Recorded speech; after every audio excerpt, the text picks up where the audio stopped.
మొట్టమొదటిసారిగా వచ్చిన అసలు శిష్యులైన పోలీసుల మన కనకమాలక్ష్మి.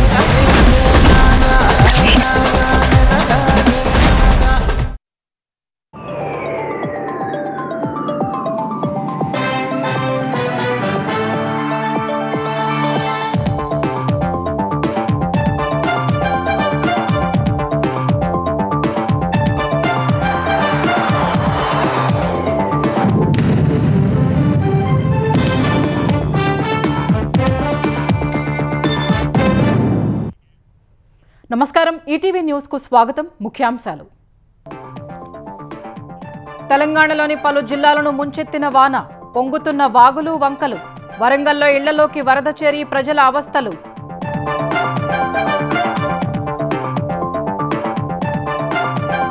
మరో 3 రోజులు భారీ వర్షాలు కొనసాగుతాయన్న వాతావరణ శాఖ.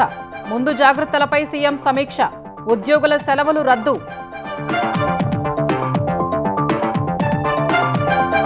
2021లో జరిగిన లాయర్ వామనరావు దంపతుల హత్య కేసుపై సీబీఐ దర్యాప్తు. లోతైన విచారణ అవసరమని సుప్రీంకోర్టు ఆదేశాలు.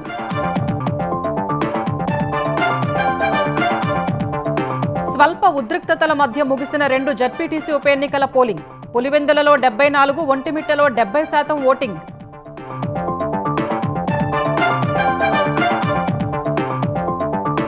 మహిళలకు ఉచిత బస్సు అమల్లో రద్దీ నిర్వహణ, భద్రత ప్రధానమన్న చంద్రబాబు. ఈ నెల 15న బెజవాడలో ఆరంభించేందుకు ఏర్పాట్లు. దేశంలో 4 సెమీకండక్టర్ పరిశ్రమల స్థాపనకు కేంద్ర కేబినెట్ ఆమోదం. ఏపీలో 468 కోట్లతో ఏర్పాటు చేయనున్న ఏఎస్ఐపి సంస్థ. జస్టిస్ యశ్వంత్ వర్మపై అభిశంసన తీర్మానాన్ని స్వీకరించిన లోక్సభ స్పీకర్. ఆరోపణలపై విచారణకు 3 సభ్య కమిటీ ఏర్పాటు. బీజేపీ ఈసీ ఓట్ల చోరీపై ఆట ఇప్పుడే మొదలైందన్న రాహుల్. ఒక వ్యక్తికి ఒకే ఓటు అమల్లో ఎన్నికల సంఘం విఫలమైందని ఆక్షేపణ.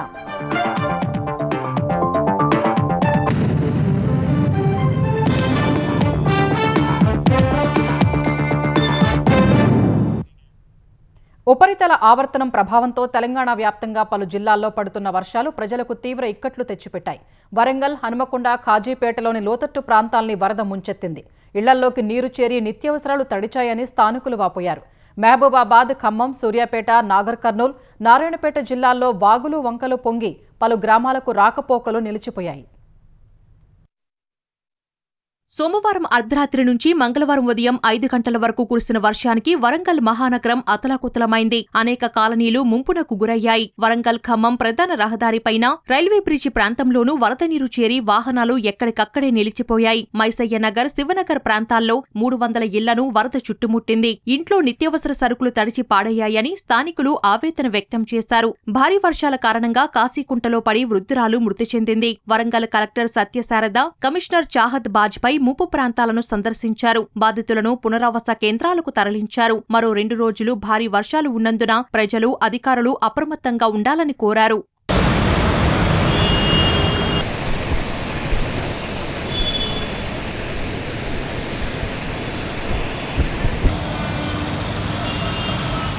హనుమకొండలో పలు లోతట్టు ప్రాంతాలు నీట మునిగాయి. ఖాజీపేట, హసన్పర్తి, రెడ్డిపురం, గోకుల్ నగర్, అంబేద్కర్ నగర్, న్యూ సాయంపేటలోని లోతట్టు ప్రాంతాల ప్రజలు ఇబ్బందులు పడుతున్నారు. హనుమకొండ 2వ డివిజన్ భగత్ సింగ్ నగర్ నీట మునిగింది. వరంగల్ జిల్లా నర్సంపేట మండలం గురుజాలలో పెద్ద చెరువు అలుగుపారుతోంది. గురుజాల నుంచి నర్సంపేట, వరంగల్ వెళ్లే రహదారిపై రాకపోకలు నిలిచాయి. నెక్కొండలో వట్టేవాగు ప్రవాహంతో నెక్కొండ నుంచి గూడూరు వెళ్లే ప్రధాన రహదారిపై రాకపోకలు స్తంభించాయి. నర్సంపేటలో రోడ్లు నీట మునిగాయి. వర్ధన్నపేటలో ఆకేరు పొంగి పొరులుతోంది. సంగెం మండలం ఎల్గూరు రంగంపేట పెద్ద చెరువు, పర్వతగిరి మండలం ఎనుగల్లు ఊర చెరువు మత్తరిపోస్తున్నాయి. తిమ్మాపురం, ఎల్గూరు రంగంపేట గ్రామాల మధ్య రాకపోకలు నిలిచాయి. ఎల్గూరు రంగంపేటలో ఒక వ్యక్తికి అనారోగ్య సమస్యలు తలెత్తగా స్థానికులు మంచంపై రైల్వే ట్రాక్ దాటించి అంబులెన్స్లోకి చేర్చారు.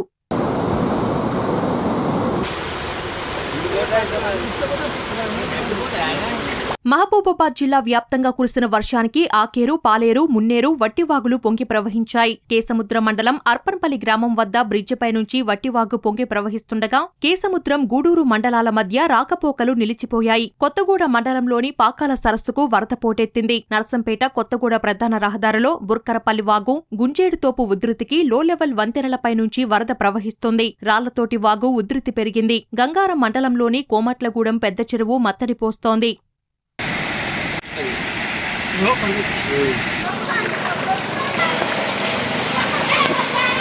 జైశంకర్ భూపాలపల్లిలో జోరువానకు పలు ప్రాంతాల్లో మట్టి రోడ్లు కొట్టుకుపోయాయి. సింగరేణి 2, 3 ఓపెన్ కాస్ట్ గనుల్లోకి వరద చేరి బొగ్గు ఉత్పత్తి నిలిచిపోయింది. ఖమ్మం జిల్లా చింతకాని మండలం నాగులవంచ సమీపంలో బండిరేవు వాగు ఉధృతి పెరిగింది. నాగులవంచ నుంచి పాతరలపాడు రైల్వే కాలనీ, బొనకల్లు మండలం రామాపురానికి రాకపోకలు నిలిచిపోయాయి. ఖమ్మం జిల్లాలో పాలేరు జలాశయం పూర్తిస్థాయి నీటిమట్టం 23 అడుగులకు మించి ప్రవహిస్తుంది. కూసిమంచిలో కట్టలమ్మ చెరువు పొంగి కృష్ణాపురం, పోచారం గ్రామాలకు రాకపోకలు నిలిచిపోయాయి.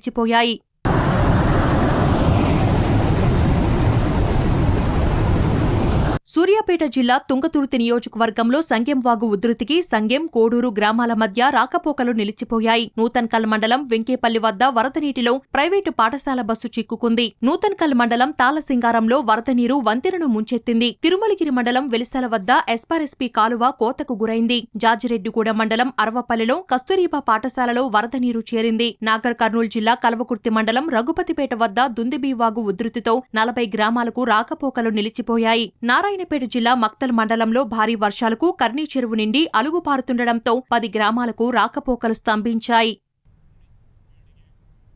తెలంగాణలో ఈ రాత్రి, రేపు పలు జిల్లాల్లో భారీ నుంచి అత్యంత భారీ వర్షాలు కురిసే అవకాశం ఉందని వాతావరణ కేంద్రం తెలిపింది.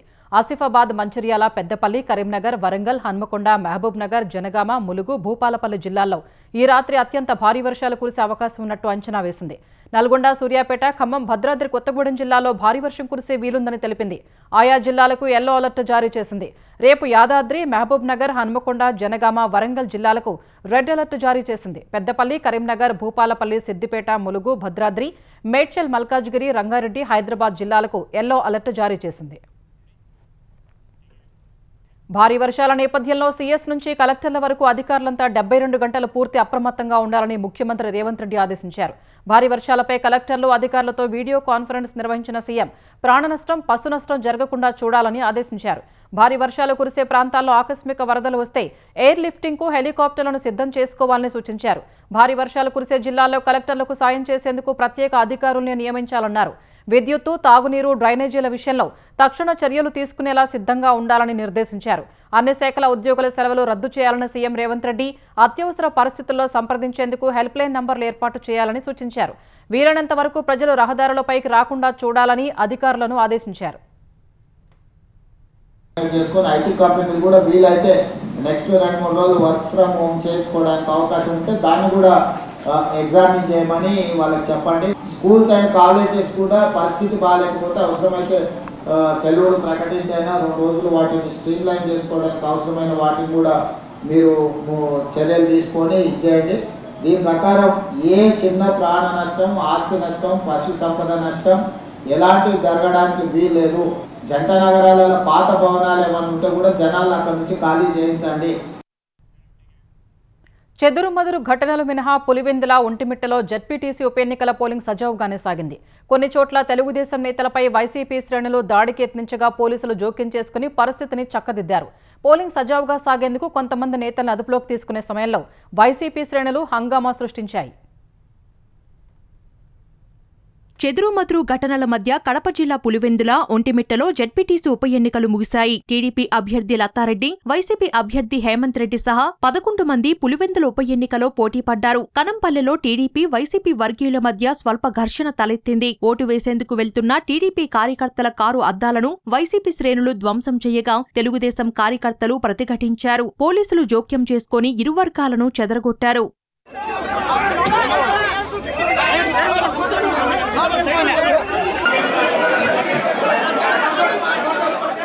జెడ్పీటీసీ ఉప ఎన్నికల్లో అవాంఛనీయ ఘటనలు జరగకుండా కొందరు వైసీపీ, టీడీపీ నేతలను పోలీసులు అదుపులోకి తీసుకున్నారు. గృహ నిర్బంధాలు చేశారు. వేంపల్లిలో వైసీపీ రాష్ట్ర కార్యదర్శి సతీష్ రెడ్డిని గృహ నిర్బంధం చేశారు. పులివెందులలో టీడీపీ ఎమ్మెల్సీ భూమిరెడ్డి రామ్గోపాల్ రెడ్డిని ముందస్తు అరెస్టు చేసి Idupulapaya RK valley police station కు తీసుకెళ్లారు. అవినాష్ రెడ్డిని అరెస్టు చేసి కడప తీసుకెళ్తుండగా ఎర్రగుట్ల వద్ద వైసీపీ కార్యకర్తలు అడ్డుకున్నారు. పోలీసు వాహనం నుంచి దిగిన అవినాష్ రెడ్డి అక్కడే నిరసన తెలిపారు. అదును చూసి అక్కడి నుంచి బయటపడి అవినాష్ పులివెందులు వైసీపీ కార్యాలయానికి చేరుకున్నారు. Kurnool range DIG Koya Praveen, SP Ashok Kumar అక్కడకు వెళ్లి అవినాష్ ను అదుపులోకి తీసుకున్నారు. అవినాష్ రెడ్డి తీరుపై పోలీసులు ఆగ్రహం వ్యక్తం చేశారు. అక్కడకు వచ్చిన వైసీపీ శ్రేణులతో జరగాల్సిన నష్టం జరిగిపోయిందని అవినాష్ రెడ్డి వ్యాఖ్యానించడం సంచలనంగా మారింది.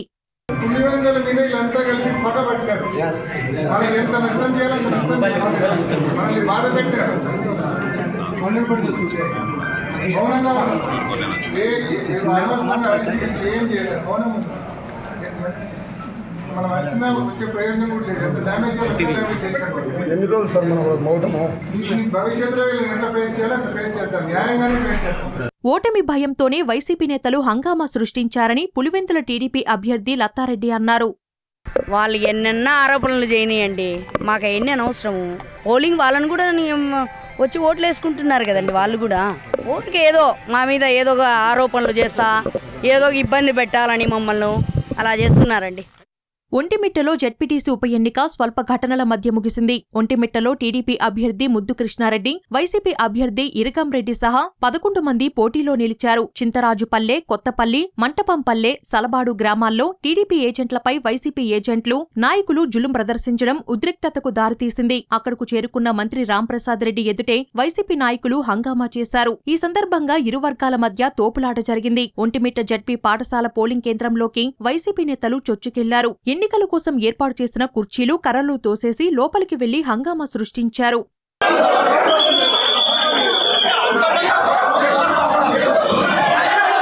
పులివెందుల ఒంటిమిట్ట జెడ్పీటీసీ ఉప ఎన్నికల ఓట్ల లెక్కింపు ఈ నెల 14న జరగనుంది. విజయవాడలో రాష్ట్ర ఎన్నికల కమిషనర్ కార్యాలయం ముందు వైసీపీ నేతలు, కార్యకర్తలు ఆందోళన నిర్వహించారు. పులివెందుల ఒంటిమిట్ట జెడ్పీటీసీ ఎన్నికల పోలింగ్లో తెలుగుదేశం అధికార దుర్వినియోగానికి పాల్పడుతోందని ఆరోపించారు. ఈ మేరకు మాజీ మంత్రులు అంబటి రాంబాబు, వెల్లంపల్లి శ్రీనివాసరావు, ఎమ్మెల్సీలు అప్పిరెడ్డి, అరుణ్ కుమార్ సహా తదితరులు రాష్ట్ర ఎన్నికల కమిషనర్ నీలం సాహ్నిని కలిసి ఫిర్యాదు చేశారు. మరోవైపు జెడ్పీటీసీ ఎన్నికల్లో ఓడిపోతున్నామనే భయం వైసీపీకి పట్టుకుందని మంత్రి డోలా వీరాంజనేయ స్వామి ధ్వజమెత్తారు. వైసీపీ సామ్రాజ్యం పతనం కాబోతున్నందునే రెచ్చగొడుతున్నారని మండిపడ్డారు. వాళ్లు రెచ్చగొట్టినా తాము సంయమనంతో ఉన్నామని మంత్రి వెల్లడించారు. తమ ఎమ్మెల్సీని హౌస్ అరెస్ట్ చేశారన్న డోలా వీరాంజనేయ స్వామి వైసీపీ కార్యకర్తలు పోలింగ్ బూతుల్లోకి చొరబడ్డారని ఆరోపించారు. ప్రజలు స్వచ్ఛందంగా ప్రజాస్వామ్యయుతంగా ఓట్లు వేస్తున్నారని చెప్పారు. చూడండి, చరిత్రలో అధికారంలో మేము ఉన్నప్పటికీ కూడా మా పార్టీ సంబంధించిన నాయకులు కూడా మేము అరెస్ట్ చేసామంటే ఎంత ట్రాన్స్పరెంట్గా ఈ ప్రభుత్వం పనిచేస్తుందని మీకు అర్థమవ్వాలని తెలియజేసుకుంటూ, ఓటమి జీర్ణం కాలేక వాళ్ళు ఈ ప్రయత్నాలు చేస్తున్నారండి. ఇంతకుముందు మా వాళ్ళు కూడా చెప్తున్నారు, ఇంత ఇదిగా డోర్ టు డోర్ తిరిగి వాళ్ళు ఓటు అడిగిన చరిత్ర ఎప్పుడు లేదు. అమానుష రాజకీయాలు చేశారు. ప్రజాస్వామ్యం బతుకుతుంది ఇక్కడ లేదానికి వాళ్ళు భయపడి ఇలాంటి దాడులు చేస్తున్నారండి. మహిళల ఉచిత బస్సు ప్రయాణం, స్త్రీ శక్తి అమల్లో రద్దీ నిర్వహణ, మర్యాదపూర్వక ప్రవర్తన, భద్రత ముఖ్యమని ముఖ్యమంత్రి చంద్రబాబు స్పష్టం చేశారు. మహిళలకు ఉచిత బస్సు ప్రయాణంపై సచివాలయంలో సీఎం సమీక్ష నిర్వహించారు. స్త్రీ శక్తి పథకం అమల్లో ఎలాంటి ఇబ్బందులు తలెత్తకుండా చూడాలని అధికారులను ఆదేశించారు. అధిక రద్దీకి అవకాశం ఉన్నందున ట్రాఫిక్ నిర్వహణ సమర్థంగా చేయాలని, అందుకు తగ్గట్టు సామర్థ్యం పెంచుకోవాలన్నారు. ప్రయాణికుల నుంచి ఎలాంటి ఫిర్యాదులు రాకుండా చూసుకోవాలని సూచించారు. ఉచిత బస్సు ప్రయాణం అమలుపై ప్రయాణికుల నుంచి ఎప్పటికప్పుడు ఫీడ్బ్యాక్ తీసుకుని పథకాన్ని మెరుగ్గా అమలు పరచాలని స్పష్టం చేశారు. బస్ స్టేషన్లు అత్యంత పరిశుభ్రంగా ఉంచాలని, టాయిలెట్లను ప్రతి 2 గంటలకు ఒకసారి శుభ్రం చేయించాలని ఆదేశించారు. ఆటో డ్రైవర్లకు అందించే సాయంపైన అధికారులతో సీఎం చర్చించారు. ఆటో డ్రైవర్లకు కోసం కొత్త పథకం రూపొందించేందుకు సమగ్రంగా అధ్యయనం చేయాలన్నారు. అటు ఈ పథకాన్ని విజయవాడలోని పండిట్ నెహ్రూ బస్ స్టేషన్లో ముఖ్యమంత్రి చంద్రబాబు చేతుల మీదుగా ప్రారంభించేందుకు ఆర్టీసీ ఏర్పాట్లు చేస్తోంది. ఇందుకు సిటీ బస్ టెర్మినల్ వద్ద వేదిక సిద్ధం చేస్తున్నారు. దేశంలో కంప్యూటర్ చిప్ల తయారీకి పెద్దపీట వేస్తున్న కేంద్ర ప్రభుత్వం ఆంధ్రప్రదేశ్ సహా 3 రాష్ట్రాల్లో 4 సెమీకండక్టర్ ప్లాంట్ల ఏర్పాటుకు పచ్చజెండా ఊపింది. ప్రధాని నరేంద్ర మోదీ అధ్యక్షతన సమావేశమైన కేంద్ర మంత్రివర్గం 4 సెమీకండక్టర్ తయారీ ప్లాంట్ల ఏర్పాటుకు ఆమోదముద్ర వేసింది. 76,000 కోట్ల రూపాయలతో రూపొందించిన ఇండియా సెమీకండక్టర్ మిషన్లో భాగంగా ఈ 4 ప్లాంట్లకు కేంద్రం ఆర్థిక సాయం చేయనుంది. ఆంధ్రప్రదేశ్లో advanced systems in package technology సంస్థ 468 కోట్లతో ఏర్పాటు చేయనున్న చిప్ ప్యాకేజింగ్ ప్లాంట్కు కేబినెట్ అంగీకారం తెలిపింది. భువనేశ్వర్లో ఎస్ఐసి సెమ్ ప్రైవేట్ లిమిటెడ్ 2066 కోట్ల పెట్టుబడితో ఏర్పాటు చేయనున్న సిలికాన్ కార్బైడ్ సెమీకండక్టర్ ప్లాంట్కు ఆమోదం తెలిపింది. ఒడిశాలోని 1943 కోట్ల పెట్టుబడితో 3D glass semiconductor manufacturing plant ఏర్పాటుకు కేబినెట్ అనుమతి ఇచ్చింది. 117 కోట్ల పెట్టుబడితో పంజాబ్లో CDIL సంస్థ ఏర్పాటు చేయనున్న ప్లాంట్కు కూడా ఆమోదముద్ర వేసింది. అరుణాచల్ ప్రదేశ్లో 700 మెగావాట్ల జల విద్యుత్ ప్రాజెక్టుకు లక్నో మెట్రో రైల్ ఫేజ్ 1Bకి కేంద్ర మంత్రివర్గం ఆమోదం తెలిపినట్లు కేంద్ర మంత్రి అశ్విని వైష్ణవ్ తెలిపారు. Advanced system in package technologies ASIP 468 కోట్లతో ఆంధ్రప్రదేశ్లో ఏర్పాటు చేసే చిప్ ప్యాకేజింగ్ ప్లాంట్కు కేంద్ర మంత్రివర్గం ఆమోదం తెలపడంపై ఏపీ ఐటీ శాఖ మంత్రి లోకేష్ హర్షం వ్యక్తం చేశారు. ASIP సంస్థ దక్షిణ కొరియాకు చెందిన APSCT కో లిమిటెడ్తో 96 మిలియన్ యూనిట్ల వార్షిక సామర్థ్యంతో ఒప్పందం కుదుర్చుకుంటుందని లోకేష్ చెప్పారు. ఈ యూనిట్లను మొబైల్ ఫోన్లు, సెట్-టాప్ బాక్సులు, ఆటోమొబైల్స్, ఇతర ఎలక్ట్రానిక్స్ అప్లికేషన్లలో ఉపయోగిస్తారని వెల్లడించారు. ఇది ఆత్మనిర్భర్ భారత్కు ఎంతో దోహదపడుతుందని ఆశాభావం వ్యక్తం చేశారు. పెద్దపల్లి జిల్లాలో 2021 ఏడాది జరిగిన న్యాయవాద దంపతుల హత్య కేసు దర్యాప్తును కేంద్ర దర్యాప్తు సంస్థ CBIకి సుప్రీంకోర్టు అప్పగించింది. ఈ కేసులో లోతైన దర్యాప్తు అవసరమని న్యాయమూర్తులు justice MM Sundaresh, justice N Koteshwar సింగ్లతో కూడిన ధర్మాసనం అభిప్రాయపడింది. తన కుమారుడు గట్టు వామనరావు, కోడలు నాగమణి హత్య కేసును CBIకి అప్పగించాలని కోరుతూ గట్టు కిషన్ రావు దాఖలు చేసిన పిటిషన్పై విచారణ జరిపిన సుప్రీంకోర్టు ఈ మేరకు ఆదేశాలిచ్చింది. హైకోర్టులో న్యాయవాదులుగా పనిచేస్తున్న గట్టు వామనరావు, నాగమణి దంపతులు 2021 ఫిబ్రవరి 17న పెద్దపల్లి జిల్లా రామగిరి మండలంలోని కల్వచర్ల మీదుగా కారులో వెళుతుండగా హత్యకు గురయ్యారు. మరో కారులో వచ్చిన దుండగులు కత్తులు, మారణాయుధాలతో వారిని నడి రోడ్డుపైనే నరికి చంపారు. ఈ కేసు దర్యాప్తునకు CBIకి అప్పగిస్తే తమకు అభ్యంతరం లేదని సుప్రీంకోర్టుకు తెలంగాణ ప్రభుత్వం తెలిపింది. ఈ కేసులో మరణ వాంగ్మూలం వీడియో అసలుదేనని ఫోరెన్సిక్ సైన్స్ ల్యాబొరేటరీ నివేదిక ఇచ్చినట్లు కోర్టుకు తెలంగాణ సర్కారు తెలిపింది. అన్ని అంశాల్ని పరిశీలించి దర్యాప్తు చేయాలని CBIని సుప్రీంకోర్టు ఆదేశించింది. హైదరాబాద్ చందానగర్ ఖజానా జ్యువెలరీస్లో కాల్పులు కలకలం సృష్టించాయి. దుకాణంలో దోపిడీకి యత్నించిన 6 దుండగులు ఎదురు తిరిగిన సిబ్బందిపై కాల్పులు జరిపారు. తుపాకీ పేల్చి సీసీ కెమెరాలను ధ్వంసం చేశారు. ఈ ఘటనలో ఖజానా జ్యువెలరీ డిప్యూటీ మేనేజర్ కాలికి గాయాలయ్యాయి. తొలుత తుపాకీతో బెదిరించిన దుండగులు సిబ్బందిని లాకర్కి అడిగారు. వారు అందుకు నిరాకరించడంతో డిప్యూటీ మేనేజర్పై కాల్పులు జరిపారు. లోపల బంగారు ఆభరణాలకు సంబంధించిన స్టాల్స్ విరగ్గొట్టి దోపిడీకి యత్నించారు. ఇదే సమయానికి సిబ్బంది ఇచ్చిన సమాచారంతో అక్కడికి చేరుకున్న పోలీసులను చూసి దుండగులు పారిపోయారు. నిందితుల కోసం పోలీసులు ప్రత్యేక బృందాలను ఏర్పాటు చేసి గాలిస్తున్నారు. దోపిడీకి వచ్చిన దుండగుల్లో ప్రతి ఒక్కరి దగ్గర తుపాకీ ఉందన్న పోలీసులు కాల్పుల్లో గాయపడిన డిప్యూటీ మేనేజర్ సతీష్ను ఆసుపత్రికి తరలించినట్లు తెలిపారు. సీసీటీవీ దృశ్యాల ఆధారంగా దర్యాప్తు చేస్తున్నట్టు చెప్పారు.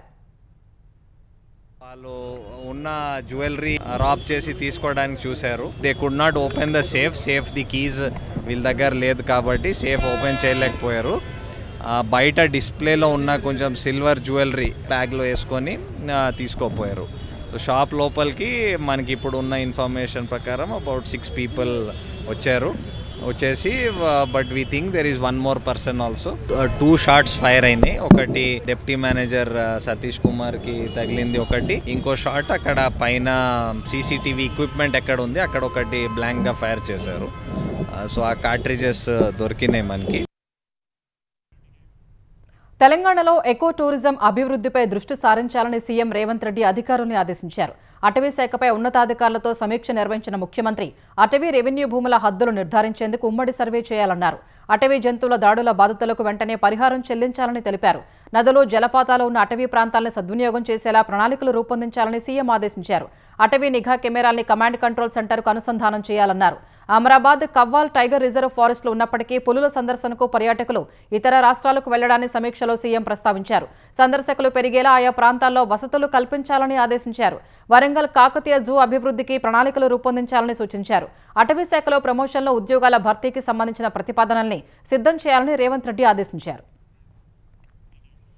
నీటిపారుదల శాఖ సెంట్రల్ డిజైన్ విభాగం బలోపేతానికి పటిష్ట చర్యలు తీసుకోవాలని తెలంగాణ నీటిపారుదల శాఖ మంత్రి ఉత్తమ్ కుమార్ రెడ్డి అధికారులను ఆదేశించారు. మేడిగడ్డ ఉదంతంలో SDSA committee, justice PC Ghosh commission వ్యాఖ్యలతో CDO ప్రతిష్ట దెబ్బతిందన్నారు. సచివాలయంలో నీటిపారుదల శాఖ అధికారులతో విస్తృత స్థాయి భేటీ నిర్వహించిన మంత్రి మారుతున్న కాలానికి అనుగుణంగా సీడీఓను బలోపేతం చేయాల్సిన ఆవశ్యకత ఉందన్నారు. ప్రాజెక్టుల డిజైన్ల రూపకల్పనలో ఆధునిక పరిజ్ఞానం అందిపుచ్చుకోవాలన్నారు. ఒకప్పుడు సీడీఓ ఉమ్మడి రాష్ట్రంతో పాటు యావత్ దేశానికి ఆదర్శంగా నిలిచిందని గుర్తు చేశారు. లోపాలు సరిదిద్ది ప్రతిష్టను ఇనుమడింపజేసేందుకు చర్యలు తీసుకోవాలని ఉత్తమ్ సూచించారు. నల్గొండ జిల్లాలో నెల్లికల్లు, డిండి ఎత్తిపోతల పథకాల డిజైన్లను త్వరగా పూర్తి చేయాలని ఆదేశించారు.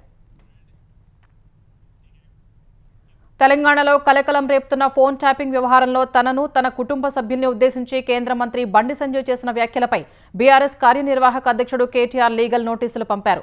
టెలిఫోన్ ట్యాపింగ్ వ్యవహారంలో బండి సంజయ్ అడ్డగోలుగా సత్యదూరమైన వ్యాఖ్యలు చేశారని కేటీఆర్ నోటీసుల్లో పేర్కొన్నారు. ఒక కేంద్ర మంత్రిగా ఉండి బాధ్యతారహితంగా మరో ప్రజాప్రతినిధిపై సత్యదూరమైన ఆరోపణలు చేయడం దుర్మార్గమని ఆ నోటీసుల్లో కేటీఆర్ స్పష్టం చేశారు. ఇందుకు వెంటనే క్షమాపణ చెప్పాలన్న కేటీఆర్, లేదంటే చట్ట ప్రకారం క్రిమినల్ చర్యలకు బాధ్యులవుతారని స్పష్టం చేశారు. కేటీఆర్ లీగల్ నోటీసులపై స్పందించిన కేంద్ర మంత్రి బండి సంజయ్ ఆట మొదలైందంటూ ఎక్స్లో పోస్ట్ చేశారు. కేటీఆర్ లీగల్ నోటీసులకు భయపడేది లేదన్నారు. నిజం సింహం లాంటిదని, స్వేచ్ఛగా వదిలేస్తే తనను తానే రక్షించుకుంటుందన్నారు. ఆంధ్రప్రదేశ్లో మరో 31 నామినేటెడ్ పోస్టులు భర్తీ చేస్తూ ప్రభుత్వం ఉత్తర్వులు జారీ చేసింది. ఇందులో జనరల్ కేటగిరీ నుంచి 6గురికి అవకాశం కల్పించింది. బీసీ కేటగిరీ నుంచి అత్యధికంగా 17 మందికి నామినేటెడ్ పోస్టులు ఇచ్చారు. ఎస్సీలు 4, ఎస్టీ కేటగిరీలో 1కి, మైనారిటీలో 2కి పదవులు ఇచ్చారు. ఈ 31 కార్పొరేషన్లలో అత్యధికంగా వేర్వేరు కులాలకు సంబంధించిన కార్పొరేషన్లే ఉన్నాయి. కాకినాడ జిల్లాలో వైసీపీ నేతల రేషన్ బియ్యం దందా విచారణ కోసం ఏర్పాటు చేసిన ప్రత్యేక దర్యాప్తు బృందం సిట్కు అదనపు అధికారుల్ని చేరుస్తూ ప్రభుత్వం ఉత్తర్వులు జారీ చేసింది. ఈ మేరకు సిట్ బృందానికి 10 మంది సభ్యులను అదనంగా కేటాయించింది. Visakha south DSP Y Srinivasarao, Rajahmundry CID RO B Venkateswararao, SI 7 కానిస్టేబుళ్లను సిట్ సభ్యులుగా నియమించింది. రేషన్ బియ్యం అక్రమ ఎగుమతి సంబంధిత నేరాలపై దర్యాప్తు కోసం ఏర్పాటైన సిట్కు ఆకే రవికృష్ణ నేతృత్వం వహిస్తున్నారు. ఈ మేరకు తదుపరి చర్యలు తీసుకోవాలని డీజీపీని ఆదేశించింది. ఇంట్లో భారీ మొత్తంలో లెక్కలో లేని సొమ్ము బయటపడిన కేసులో అలహాబాద్ హైకోర్టు న్యాయమూర్తి జస్టిస్ యశ్వంత్ వర్మపై ప్రవేశపెట్టిన అభిశంసన తీర్మానాన్ని లోక్సభ స్పీకర్ ఓం బిర్లా స్వీకరించారు. ఈ తీర్మానంపై 146 మంది ఎంపీలు సంతకం చేశారు. జస్టిస్ యశ్వంత్ వర్మపై వచ్చిన ఆరోపణలపై విచారణకు స్పీకర్ ఓం బిర్లా త్రిసభ్య కమిటీ ఏర్పాటు చేశారు. ఈ కమిటీలో supreme court judge justice Arvind Kumar, Madras high court ప్రధాన న్యాయమూర్తి జస్టిస్ మణీంద్ర మోహన్ శ్రీవాస్తవ, న్యాయవాది బివి ఆచార్య సభ్యులుగా ఉన్నారు. జస్టిస్ యశ్వంత్ వర్మపై వచ్చిన ఆరోపణలపై త్రిసభ్య కమిటీ విచారణ చేయనుంది. ఈ ఏడాది మార్చి 14న ఢిల్లీలోని జస్టిస్ యశ్వంత్ వర్మ అధికారిక నివాసంలో అగ్ని ప్రమాదం చోటు చేసుకోగా ఈ ఘటనలో భారీ మొత్తంలో కాలిన నోట్ల కట్టలు బయటపడటం కలకలం రేపింది. ఈ ఘటనపై సుప్రీంకోర్టు 3 న్యాయమూర్తులతో కమిటీ వేయగా న్యాయమూర్తి ఇంట్లో డబ్బు బయటపడిన మాట వాస్తవమేనని నివేదిక ఇచ్చింది. వివిధ కేసుల్లో శిక్ష అనుభవిస్తున్న ఖైదీలు నిర్ణీత శిక్ష పూర్తి చేసుకుని ఏ ఇతర కేసులో దోషిగా లేకుంటే వారిని తక్షణం విడుదల చేయాలని సుప్రీంకోర్టు ఆదేశించింది. ఈ మేరకు అన్ని రాష్ట్రాలు, కేంద్రపాలిత ప్రాంతాలని ఆదేశించింది. శిక్షాకాలం పూర్తి చేసుకున్న ఖైదీలు జైల్లోనే ఉండడంపై ఆందోళన వ్యక్తం చేసిన కోర్టు ఇదే వైఖరి కొనసాగితే వారు జైళ్లలోనే మరణిస్తారని వ్యాఖ్యానించింది. 2002 ఏడాది ఢిల్లీకి చెందిన నితీష్ కటారా అనే వ్యాపారవేత్త హత్య కేసులో దోషిగా తేలిన సుఖ్దేవ్ పహిల్వాన్కు ఈ ఏడాది మార్చితో శిక్షాకాలం పూర్తయింది. తనను విడుదల చేయాలంటూ పహిల్వాన్ సుప్రీంకోర్టును ఆశ్రయించాడు. ఈ పిటిషన్పై విచారణ జరిపిన justice BV Nagarathna, justice KV విశ్వనాథన్లతో కూడిన ధర్మాసనం సుఖ్దేవ్ సహా నిర్ణీత జైలు శిక్ష పూర్తయి ఇతర కేసుల్లో దోషులుగా లేకుంటే వారిని వెంటనే విడుదల చేయాలని ఆదేశించింది. ఈ తీర్పు కాపీలను అన్ని రాష్ట్రాల హోంశాఖ కార్యదర్శులకు పంపాలని రిజిస్ట్రీని ఆదేశించింది. కేంద్రంతో కలిసి ఎన్నికల సంఘమే ఓట్ల చోరీకి పాల్పడిందని ఆరోపించిన కాంగ్రెస్ అగ్రనేత రాహుల్ గాంధీ ఆట ఇప్పుడే మొదలైందన్నారు. అసలైన ఆట ముందు ఉందని హెచ్చరించారు. ఒక వ్యక్తికి ఒకే ఓటు అనే విధానం అమల్లో ఈసీ తన బాధ్యతను విస్మరించిందని రాహుల్ విమర్శించారు. బీహార్లో ఓటరు జాబితా సవరణను వ్యతిరేకిస్తూ పార్లమెంటు ఆవరణలో ఇండీ కూటమి ఎంపీలు ఇవాళ కూడా నిరసన ప్రదర్శన చేపట్టారు. ఈ ప్రదర్శనలో 124 ఏళ్ల మింతాదేవి ఫోటోతో టీషర్టుల్ని ధరించిన వారు బీహార్లో 124 ఏళ్ల మింతాదేవికి తొలిసారి ఓటు హక్కు రావడంపై ఆశ్చర్యం వ్యక్తం చేశారు. ఈ అంశంపై పార్లమెంటులో చర్చించాలని డిమాండ్ చేశారు. కేంద్ర ఎన్నికల సంఘం బీజేపీకి సొంత విభాగంగా మారిందని మండిపడ్డారు. మింతాదేవి లాంటి కేసులు ఎన్నో ఉన్నాయని తెలిపిన రాహుల్ తాము రాజ్యాంగ పరిరక్షణ కోసమే పోరాడుతున్నట్టు స్పష్టం చేశారు. सिर्फ एक सीट नहीं है, बहुत सारी सीट्स। ये नेशनल लेवल पे किया जा रहा है, सिस्टमैटिकली किया जा रहा है। इलेक्शन कमीशन जानता है, हम जानते हैं। पहले सबूत नहीं था, अब क्लियरली सबूत है और हम कॉन्स्टिट्यूशन की रक्षा कर रहे हैं। 1 मैन 1 वोट कॉन्स्टिट्यूशन का फाउंडेशन है और इलेक्शन कमीशन की ड्यूटी है कि वो 1 मैन 1 वोट इन्फोर्स करें। उन्होंने अपनी ड्यूटी नहीं की। तो हम सिर्फ कॉन्स्टिट्यूशन को प्रोटेक्ट कर रहे हैं, उसकी रक्षा कर रहे हैं, संविधान की रक्षा कर रहे हैं, और हम करते रहेंगे, हम रुकेंगे नहीं।